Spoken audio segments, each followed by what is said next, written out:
Ça va faire maintenant 12 ans que je suis dans le milieu de la tonnellerie, notamment à TSO Tonnellerie. J'y suis arrivé un peu par hasard, je vous avouerai. Puis en fait, j'en suis vite tombé amoureux, donc je n'en suis pas reparti.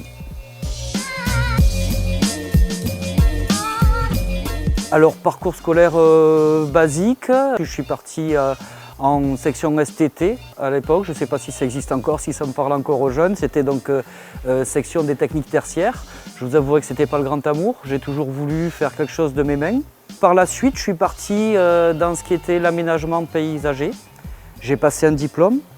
Je suis rentré dans une structure d'insertion dans le Tarn en fait, qui réinsérait des personnes qui étaient sorties du cursus professionnel ou qui avaient eu une vie chaotique au préalable et qui avaient comme support justement l'élagage et l'espace vert. Et quand cette boîte-ci a fermé, il a fallu qu'un choix se fasse, c'est-à-dire soit ouvrir ma boîte, soit être employé.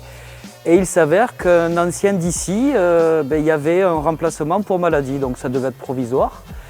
Je suis venu, j'ai travaillé à peu près un mois, donc à une partie de la tonnellerie qui est ce qu'on appelle la finition.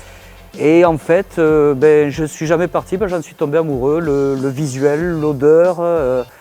C'est un boulot magique, c'est une alchimie, je pense qu'on peut vite en tomber amoureux.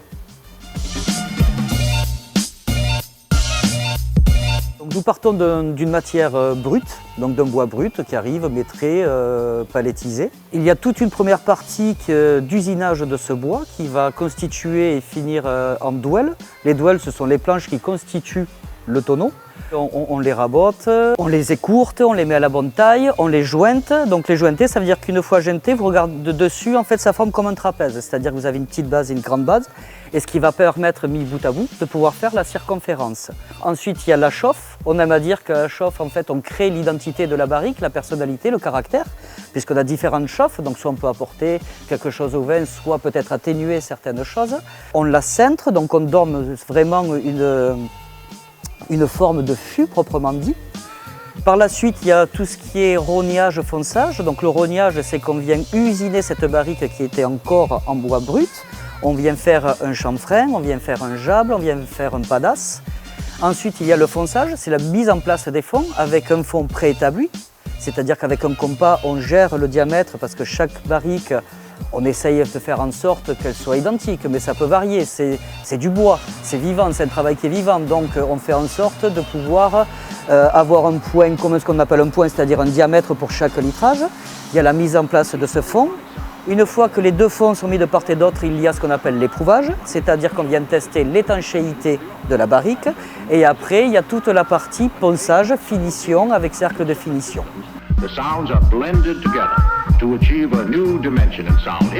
Chaque jour est différent. Je vous dis, on travaille avec du vivant et on travaille avec nos émotions. C'est vraiment c'est du partage. Il y a un magnifique livre qui s'est fait sur la tonnellerie qui s'appelle Les ébénistes du vin. Je trouve que ça synthétise totalement notre travail.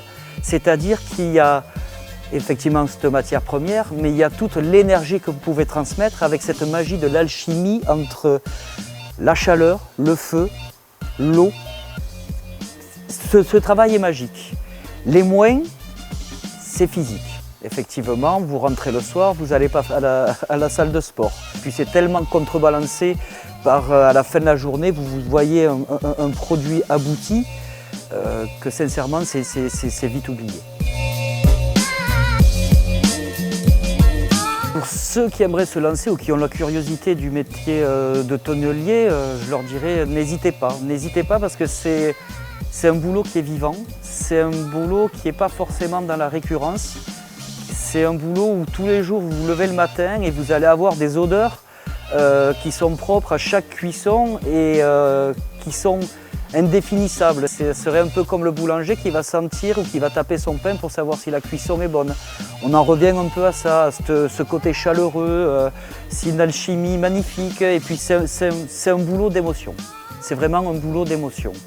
Donc n'hésitez pas vraiment à venir au moins le découvrir et puis de toute façon si jamais vous venez le découvrir, vous allez en tomber forcément amoureux, c'est inévitable.